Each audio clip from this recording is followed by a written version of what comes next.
तो जब आप किसी मुश्किल या एडिक्शन से गुजर रहे हैं, अगर आप नीयत रिवाइज करेंगे ना कि मैंने इससे क्यों बचना है, इसलिए नहीं कि मेरी सेहत ख़राब हो रही है, वो भी एक बिल्कुल हो सकती है रीज़न, लेकिन इसलिए क्योंकि ये अमल अल्लाह को नापसंद है और मैंने इससे छुटकारा पाना है क्योंकि मेरा रब ना नाराज़ हो जाए इससे। ये नीयत बनाएंगे तो एक अलग ही स्ट्रेंथ पाएंगे अपने अंदर। ओके, तो अल्लाह कहते हैं कि नहीं, जब ये इसकी बजाय मेरी सेक के लिए छोड़ दे काम, तो फिर उसको एक अच्छा डीड रिकॉर्ड कर लेना।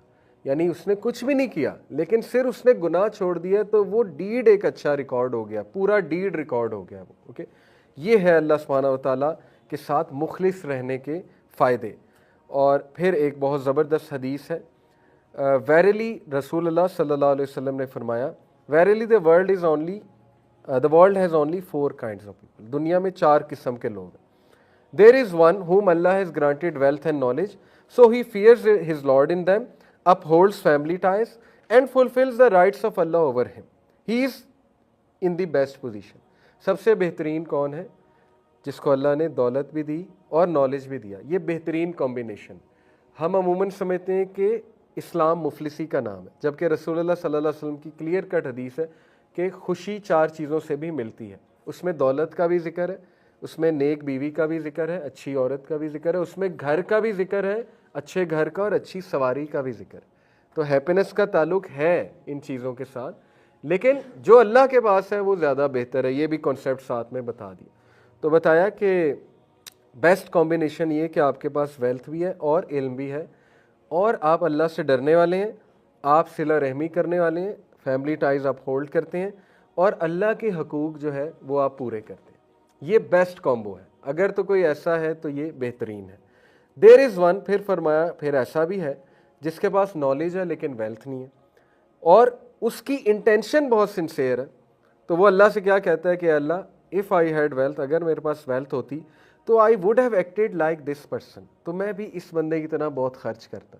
यानी उसने अपना रेफरेंस पॉइंट क्या बनाया? वो अमीर आदमी जो खर्च करने वाला है, वो अमीर आदमी नहीं जो 2 नंबर है, या वो अमीर आदमी नहीं जो शॉर्टकट से अमीर हो रहा है। जैसे आजकल हमारे नौजवानों का फोकस वो अमीर आदमी है जो बिटकॉइन और पता नहीं कहाँ से अमीर हो रहा है। ये एक कंट्रोवर्शियल टॉपिक है बिटकॉइन, मेरी इस पर ख़ास रिसर्च नहीं है, लेकिन ये कि आप उलमाए कराम को सुन सकते हैं। पॉइंट इज़ के अमीर आदमी को भी आइडियल बनाना है तो किस अमीर आदमी को बनाना है? जो खर्च करने वाला है। अब्दुर्रहमान बिन औफ को आइडियल बनाए ना, उस आदमी को, अमीर आदमी को क्यों आप आइडियल बना रहे हैं जो बस अमीर हो ही जा रहा है और पता नहीं कैसे हो रहा है, अल्लाह नोज बेस्ट। बट एनीवे, वो ये कहता है कि अल्लाह, अगर मेरे पास पैसा होता तो मैं इसी आदमी की तरह एक्ट करता। If that is his intention, अगर ये उसकी इंटेंशन है, he will have the same reward as the other, तो फिर उसका मकाम और उसका सवाब बिल्कुल उतना ही है जितना पहले शख्स है। इमेजिन, इतनी आसानी है कि तेरे पास अगर पैसा नहीं है लेकिन नीयत पैसा खर्च नहीं किया तो रिवॉर्ड वही है जो पहले आदमी को मिल रहा है। फिर कहा, there is one whom Allah has granted wealth but not knowledge, पैसा बहुत है लेकिन इल्म नहीं है। देखें इल्म की कितनी फजीलत है, क्योंकि अल्लाह ने कहा ना कि बेशक इल्म वाले ही अल्लाह का तकवा इख्तियार करते हैं। कुरान की आयत है, इल्म वाले ही अल्लाह का तकवा इख्तियार करते हैं, क्योंकि इल्म से तकवा बढ़ता है। अल्लाह के बारे में जितना इल्म आता जाएगा आपका तकवा बढ़ता जाएगा। कुरान का जितना इल्म आता जाएगा आप अल्लाह के करीब होते जाएंगे। इल्म इज़ वेरी इंपॉर्टेंट। अच्छा, उसके पास वेल्थ बड़ी है लेकिन इल्म नहीं है। ही स्क्वेंडर्स हिज वेल्थ इन इग्नोरेंस, तो वो अपनी वेल्थ को दिखलावा भी बहुत करता है और खर्चीला भी बहुत है जहालत में, in ignorance. He does not fear Allah in it, Allah से नहीं डरता स्पेंड करते हुए, हराम कामों में बहुत स्पेंड करता है। He does not fulfil his duties to his family, families के बारे में नॉन सीरियस है। And he does not fulfil the rights of Allah over him, Allah के हकूक़ नहीं करता पूरे। He will be in the worst position, तो वो बदतरीन पोजीशन में है कि वेल्थ उसके लिए फितना बन गई। यही वो शख्स है ना कि जिसने दौलत बड़ी कमाई लेकिन फ़ायदा कोई नहीं हुआ। There is one whom Allah has granted neither wealth nor knowledge and he says, if I had wealth I would have acted like this person. If that is his intention he will have the same sin as the other. चौथा वो शख्स है जो गरीब भी है, पैसा भी नहीं है, नॉलेज भी नहीं है, और लेस नॉलेज की बेसिस पे वो कंपेयर किससे कर रहा है? पैसे वाले से, और कह रहा है कि अगर मेरे पास भी होता तो मैं भी बड़ी पार्टी करता, मैं भी बड़ी बड़ी गाड़ियों में घूमता। नीयत क्या है? बड़ी गाड़ियों में घूमना, पार्टी करना। तो उसका जो गुनाह है वो फिर उसके भी ज़िम्मे आ रहा है कि बस तेरी नीयत ये है तो तुझे भी वही गुनाह मिल रहा है। तो तमाम चीज़ें नीयत पर घूमती हैं। आइडियल्स अच्छे हैं, नीयत अच्छी है, तो फिर वो जो बंदा जो आपका आइडियल काम कर रहा है वो इंशाल्लाह आपको भी रिवॉर्ड मिलता जाएगा, क्योंकि आपकी नीयत ये है कि मैं ऐसा बनूं। तो वो रसूलुल्लाह सल्लल्लाहु अलैहि वसल्लम से ज़्यादा आइडियल कोई भी नहीं, वो अव्वलीन है। उसके बाद सहाबा की तरफ देखना चाहिए। अब्दुर्रहमान बिन औफ को बंदा बनाए, फिर अमीर आदमी को बनाना ही आपने आइडियल, तो फिर उनको आइडियल बनाएं। देखें वो कैसे अमीर हुए, देखें वो क्या करते थे, ऐसे क्या उनकी फ़िलासफ़ी थी, कितना ख़र्च करते थे वगैरह वगैरह। तो I is very important. IRP में 3 जो मैं आपको एडवाइसेस कर रहा हूँ, डजेंट मैटर, जो करना है करो।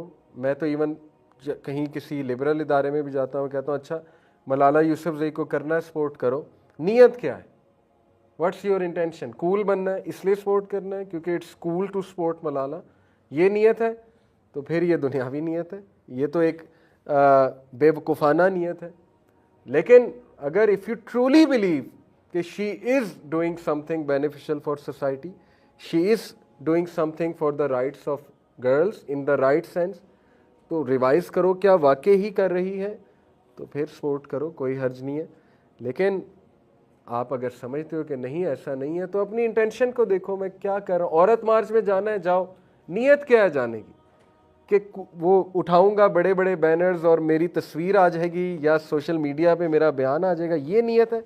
या वाकई औरतों के मसले हल करने वहाँ पे पहुँचे हुए? तो वो हल करने हैं तो इस्लाम सलूशन है, वो हल करने हैं तो नबी सल्लल्लाहु अलैहि वसल्लम का तरीका सलूशन है। औरतों को हकूक़ दिलवाने हैं तो उसी तरीके से दिलवाओगे जिस तरीके से हमारे नबी ने दिलवाए।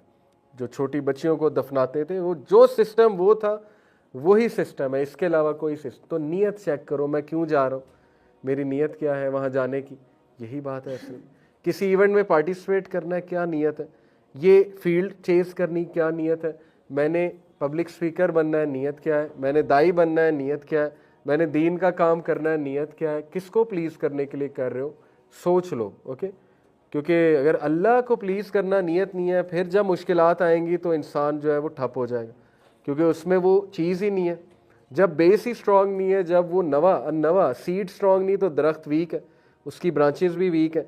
जब मुश्किल आएगी वो दरख्त उखड़ जाएगा, अपनी जगह से चला जाएगा। इसीलिए सूरह इब्राहीम में अल्लाह ने दरख्त की मिसाल दी, अलम तरा कैफा ज़रबल्लाहु मसलन कलिमतन तय्यबतिन कशजरतिन तय्यबतिन अस्लुहा साबितुन व फरउहा फिस्समा। अल्लाह ताला तुम्हें मिसाल देता है एक गुडली वर्ड की, कलिमा तय्यबा की मिसाल देता है। गुडली वर्ड क्या है? इससे मुराद ला इलाहा इल्लल्लाह, कलमा तौहीद है, और इससे मुराद तौहीद है। लेकिन इससे मुराद और भी दीगर पॉजिटिव अल्फाज हैं। जो तुम अल्फाज अदा करोगे वो मिसाल है एक दरख्त की सी, और वो दरख्त क्या है कि उसकी रूट्स असलुहा साबित, उसकी जो रूट्स हैं ना वो फर्मली फिक्स्ड हैं ग्राउंड में, बहुत तगड़ा दरख्त है। वह फरउहा फिस्समा, और उसकी जो ब्रांचेस हैं, शाखें, वो आसमानों को छू रही हैं, बुलंदी पर हैं। और तुती उकुलहा कुल्ला हीनिम बीज़नी रब्बिहा, it produces its fruits at all times by the permission of its lord. वो इतना सब्ज़ो शादाब दरख्त है कि वो फल दे ही जा रहा है, उसमें फल उगी जा रहे हैं। और वयज़रिबुल्लाहुल अमसाल लिन्नासी लअल्लहुम यतज़क्करून, अल्लाह ताला ऐसी मिसालें पेश करता है लोगों के सामने ताकि लोग जो है वो कोई नसीहत पकड़ें। तो नसीहत क्या पकड़ें कि दरख्त स्ट्रॉन्ग है, उसकी रूट स्ट्रॉन्ग है, तो उसकी ब्रांचेस भी स्ट्रॉन्ग है, और वो आसमानों की बुलंदियों को छुएंगी वो ब्रांचेस, और वो सरसब्ज़ो शादाब दरख्त है। अगर उसकी थिंकिंग पॉजिटिव है तो वो लोगों को फ़ायदा देने वाला दरख्त है। तो बहुत ज़रूरी है। मैंने ऐसे ऐसे लोग देखे हैं। नीयत की अगर मैं बात करूँ, मैं इस्लामिक स्कूल से मेरा ताल्लुक़ है और मुख्तलिफ़ इस्लामिक स्कूल्स में मेरा जाना होता है। मैं एक ऐसी इस्लामिक स्कूल की ऑनर को जानता हूँ जो अपना दिन रोज़ाना 2 नफल पढ़ के स्टार्ट करती हैं और अल्लाह से दुआ करती हैं कि अल्लाह तेरी रज़ा के लिए ये स्कूल खोला है, तो आज इस दिन में बरकत डाल दे। रोज़ाना, एक दिन ऐसा नहीं जब उन्होंने अमल ना किया हो। ये उनका अमल मैं आपको बता रहा हूँ क्योंकि मैंने खुद भी कई बार विटनेस किया ये अमल। ऐसे लोग भी दुनिया में मौजूद हैं जो अल्लाह की इस लेवल की रहनुमाई पकड़ते हैं अपने मामलात में, और नीयत अच्छी नीयत से काम स्टार्ट करते हैं। ठीक है, बहुत ज़रूरी है। तो आर की तरफ आते हैं इंशाल्लाह क्विकली। रिफ्लेक्शन से मेरी क्या मुराद है? नौजवानों को ख़ास मैं ये एडवाइस करना चाहता हूँ कि आफ्टर सीइंग योर इंटेंशन, कि मेरी नीयत क्या है इस चीज़ के पीछे, उस नीयत को डिफ़ाइन कर लो। उसके बाद रिफ़्लेक्शन की तरफ आओ। रिफ़्लेक्ट करना बहुत ज़रूरी है ज़िंदगी के हर फैसले में, तफक्कुर और तदब्बुर करना बहुत ज़रूरी है। रिफ़्लेक्ट करना, रिफ़्लेक्शन बेसिकली दो तरह की, एक सेल्फ रिफ़्लेक्शन है, एक ये कि आप हालात को सामने रखते हुए रिफ़्लेक्शन करते हैं। रिफ़्लेक्शन से मुराद है कि आप जो है वो जायज़ा लेते हैं चीज़ों का। लेकिन रिफ़्लेक्शन कब करता है बंदा? जब वो थोड़ा अकेला टाइम अपने आप को दे और जब वो सॉलिट्यूड में बैठे और तफक्कुर और तदब्बुर करे। तो आज की जो रेस है, जो दौड़ लगी हुई है, जिस कल्चर सिविलाइजेशन का हम हिस्सा है, वो रिफ्लेक्ट नहीं हमें कराएगी, क्योंकि उसमें डिस्ट्रैक्शंस बहुत हैं। हमने अपने आप को डिस्ट्रैक्शन से सराउंड किया हुआ है, तो इसलिए हमारे फैसले रिफ्लेक्शन पर मबनी नहीं होते, जल्दबाजी पर मबनी होते। क्योंकि एक तरफ मूवीज़ हैं, एक तरफ टीवी सीरीज़ हैं, एक तरफ गेमिंग इंडस्ट्री है, यूट्यूब है, फिर फेसबुक की वीडियोज़ ही वीडियोज़ हैं, स्क्रॉलिंग चल रही है, तो रिफ्लेक्शन तो कोई ना हुई। रिफ्लेक्शन अल्लाह ने एक मैकेनिज़्म हमें फ़राहम किया था, 5 वक्त की नमाज, कि आओ बैठो, ज़िक्र करो, थोड़ा रिफ़्लेक्ट करो, अपने अंदर झांको, अपनी खामियों पे गौर करो, देखो तुम कहाँ जा रहे हो, रिफ़्लेक्शन करो, अल्लाह से मेरा क्या ताल्लुक़ है। सबसे बड़ी रिफ़्लेक्शन तो ये है ना कि बंदा ये रिफ़्लेक्ट करे कि अल्लाह से मेरे मामलात कैसे हैं। वही इब्न कय्यम का कोट है, अल्लाह हर चीज़ अल्लाह ताला, हर चीज़ अल्लाह पे डिपेंडेंट है। अगर अल्लाह से मामलात ख़राब है तो फिर जहाँ मर्ज़ी से हेल्प सीख करते रहे, वो मामला हल नहीं होने वाला, क्योंकि मामलात अल्लाह से ख़राब है। तो अल्लाह गफ़ूर व रहीम है, अल्लाह कहता है मेरे पास आओ, अपने मामलात दुरुस्त करो। तो ये रिफ़्लेक्शन बहुत ज़रूरी है। फिर इस पर रिफ़्लेक्शन करना कि क्या मैं ठीक जा रहा हूँ या ठीक जा रही हूँ, मेरी चॉइसेस ठीक है, मेरी प्रायोरिटीज़ ठीक है, मेरा खाना पीना ठीक है। इस पर रिफ़्लेक्ट कर ले बंदा कि मैं क्या खा पी रहा हूँ, मेरी सेहत ठीक है, मेरी नींद ठीक है। बहुत ज़रूरी है ये रिफ़्लेक्शन करना, क्योंकि self reflection leads to self awareness. जो बंदा सेल्फ़ अवेयरनेस जिसकी स्ट्रॉन्ग है ना, जैसे इमाम सुफियान अस्सौरी ने कहा, the one who nose himself will not be harm by what other people say about him. जिस बंदे को ये पता ना कि मैं कौन हूँ, वो फिर दूसरों के रवैयों पे नहीं कुड़ता। उसे पता है कि यार ये इस बेचारे का मसला है, मैं तो नहीं हूँ ना ऐसा, जैसा ये कह रहे हैं मैं थोड़ी ऐसा हूँ। क्योंकि सेल्फ अवेयरनेस बहुत स्ट्रॉन्ग है, रिफ्लेक्शन कर करके। फिर अल्लाह का तारुफ बहुत स्ट्रॉन्ग है, ये तारुफ कि अल्लाह अलवकील है। अलवकील का मतलब है डिस्पोजर ऑफ, फिर तमाम मामलात अल्लाह की कोर्ट में आते हैं, इजाज़त लेते हैं, फिर अल्लाह ताला जो है वो इजाज़त देता है तो वो मामला होता है। जब बात ही ख़त्म होगी, जब हर मामला अल्लाह की कोर्ट में जाना है, तो हाँ एक हद तक अपनी कोशिश करें, अपनी सफाई पेश करें, लेकिन उसके बाद रिलैक्स हो जाए।